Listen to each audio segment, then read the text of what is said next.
What's going on, guys?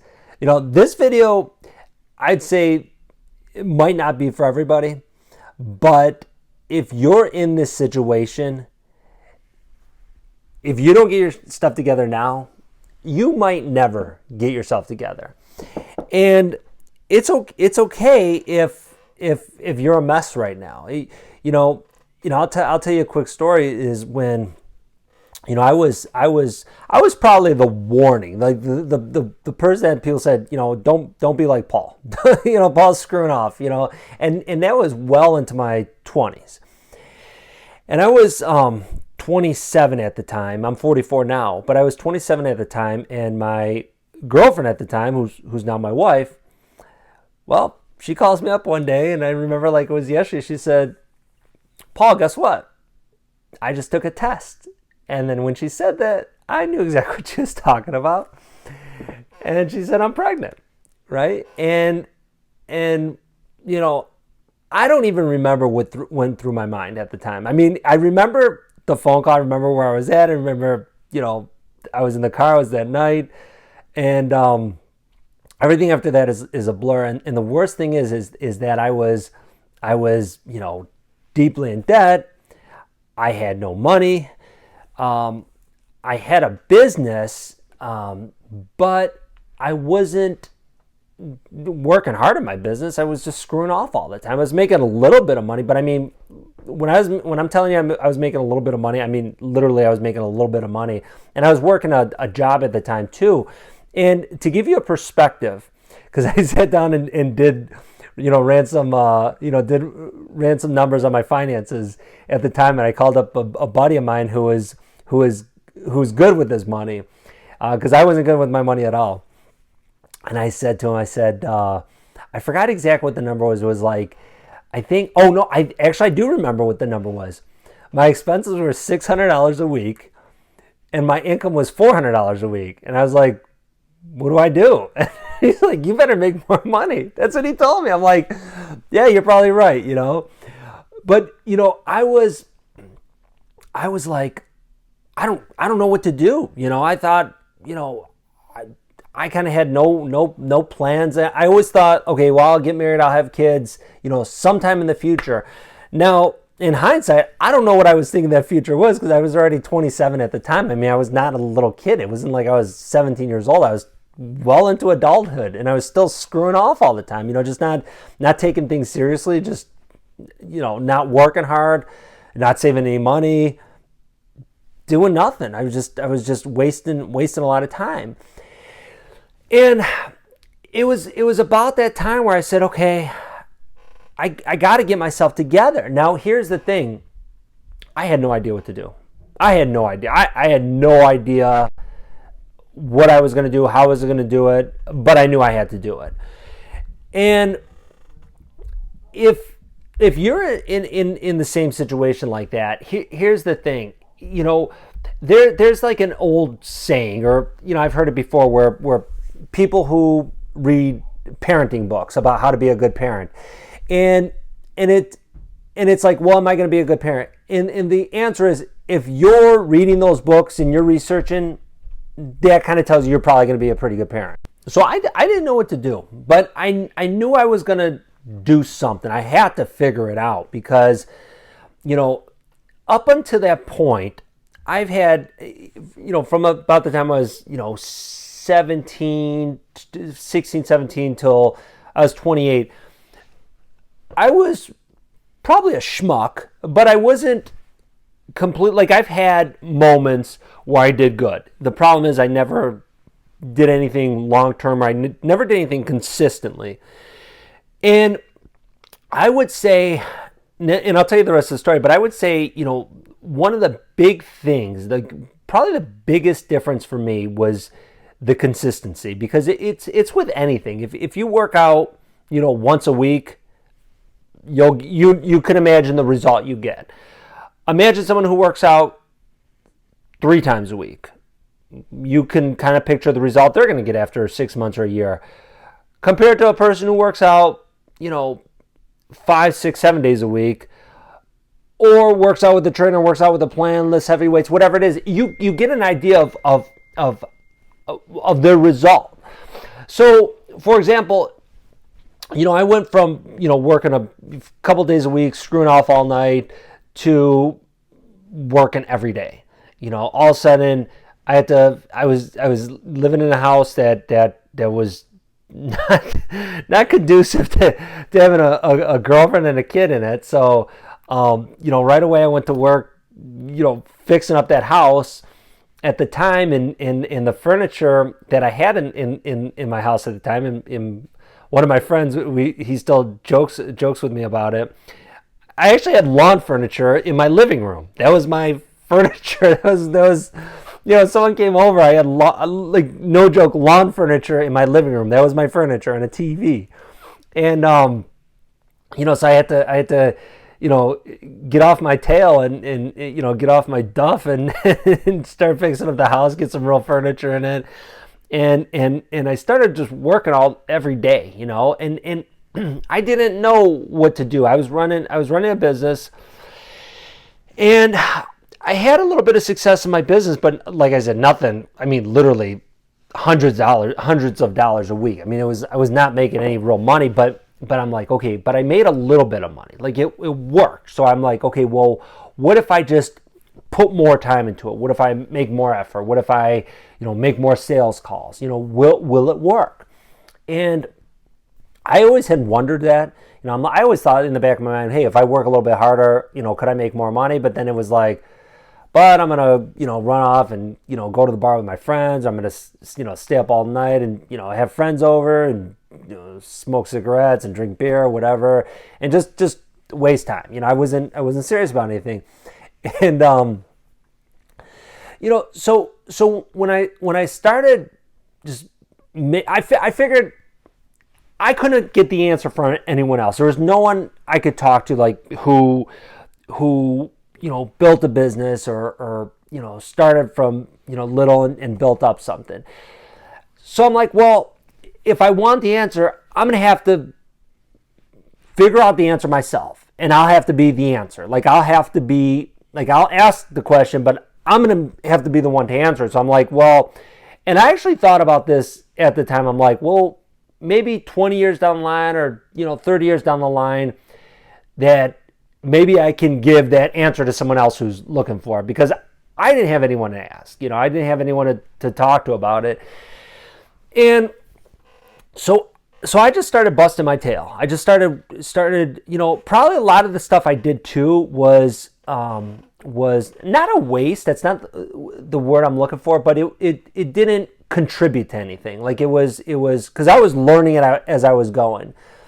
So I probably spun my wheels a lot on stuff that didn't work, with like stuff in my business, stuff in, trying to work all the time. Like, for example, an example that would be, well, I thought, well, you see these, billionaires, they'll talk about they pull all-nighters and get stuff done. So I would, stay up all night purposely doing something, right? And, now I'm older, and now I realize that, well, if you're working on something and you end up staying up all night and getting something done, great. That's fine. But I'm saying, like, that's not necessarily the way to do it. You don't say, well, I'm just going to stay up all night and I'm going to do something. It's like, that's probably not the best way to go about doing something. But it's better to, get it done and, on a schedule. But, when your girlfriend or what, in my situation, it was my girlfriend. So I don't even know. It's different when it's actually not that different when your wife's pregnant. But I guess when it's your first kid and it's your girlfriend and she's pregnant, it's kind of a shock to the system. And your mind goes in so many different directions. And there's a part of you that thinks, like, I'll never be able to get it together. But here's the thing. Will you get it together? Will you not? I don't know. But you know what? If you put the effort in and you just say, you know what, I'm just going to go 100 miles an hour. I'm going to do it. You'll probably do it. And see, now I'm going to get on my old guy preaching here. Okay.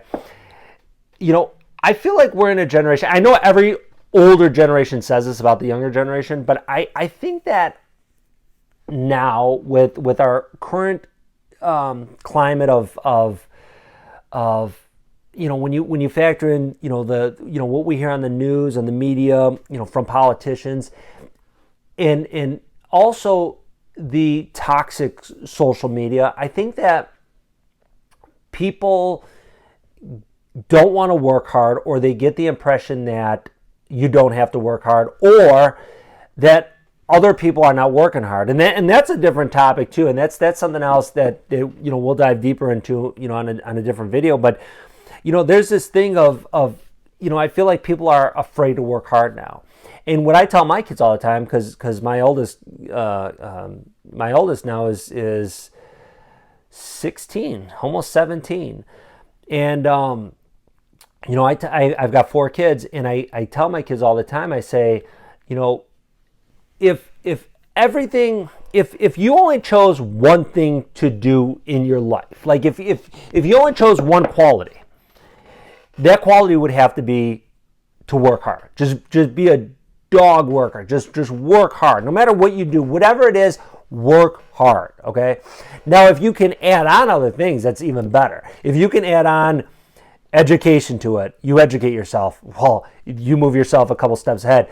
If you can add on, you save up some money, you put some money in your pocket, that makes things better. If you can add on networking or whatever it might be, that helps.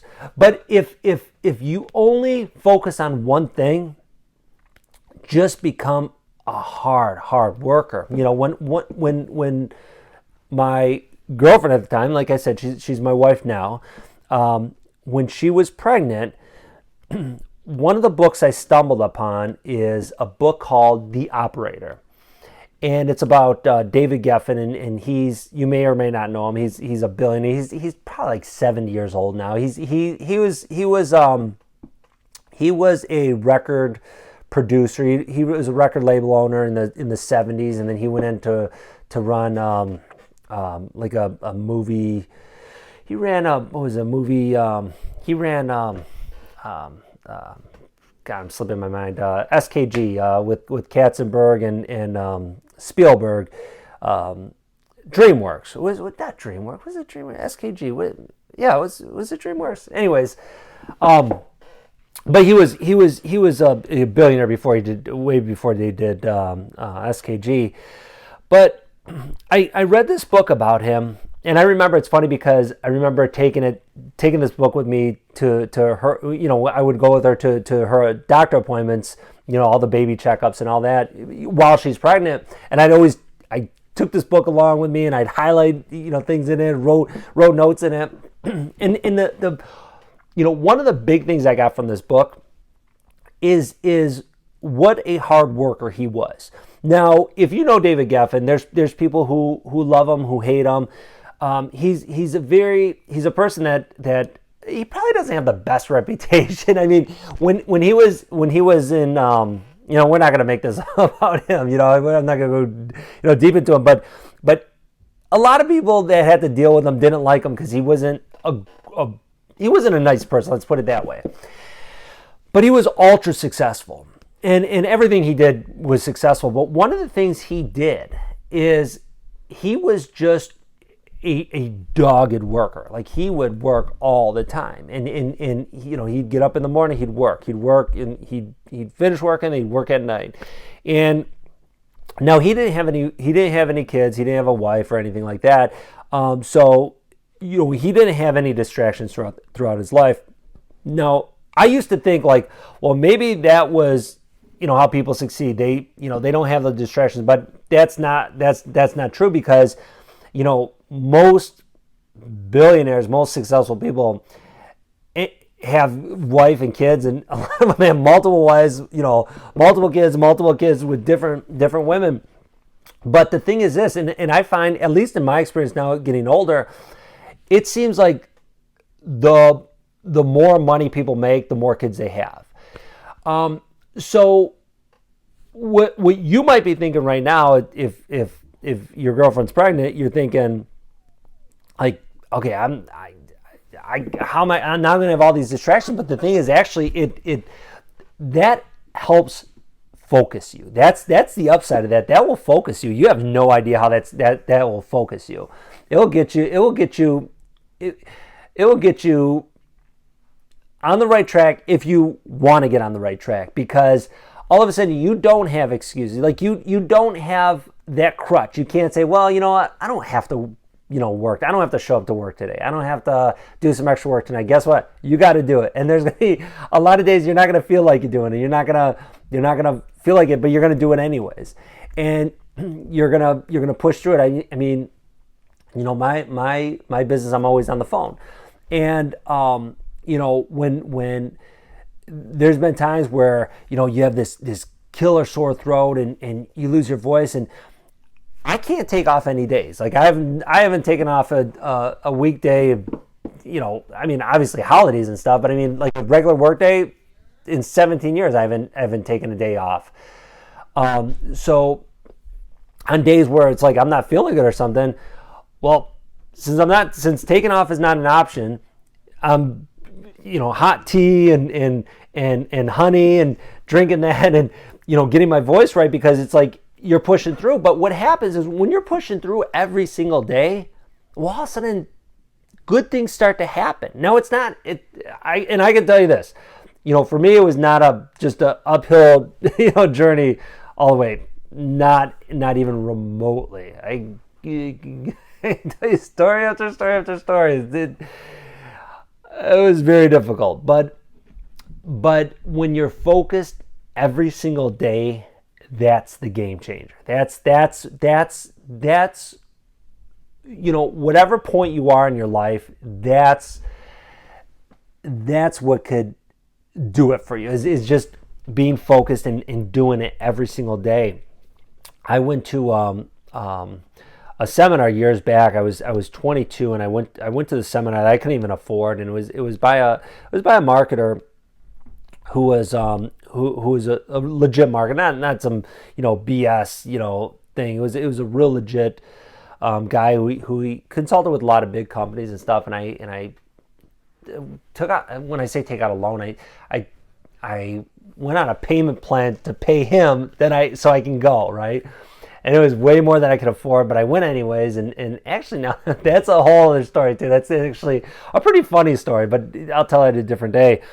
And he was talking. It was like a 3 or 4 day seminar, and it was like late at night one night, and he's kind of, after all the talking about marketing and stuff, he was kind of sitting on the platform, and it kind of got more casual because some of the people had gone back up to the hotel for the night, and the people, and it was a big seminar, and the people who were left, he said, people always ask me what's the secret to success, and he said, there's no secret.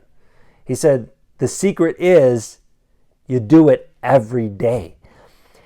And it's funny because at the time I'm like, yeah, that sounds great. But of course I didn't do it. I was 22. I told you at the beginning, I didn't really kind of start getting my stuff together until I was 27. And but now I look back and I'm like, that is the key. Like that is, I mean, there's multiple. I mean, you can't just do one thing. Like there's multiple things you have to do. But to start, it's working hard and doing it every single day.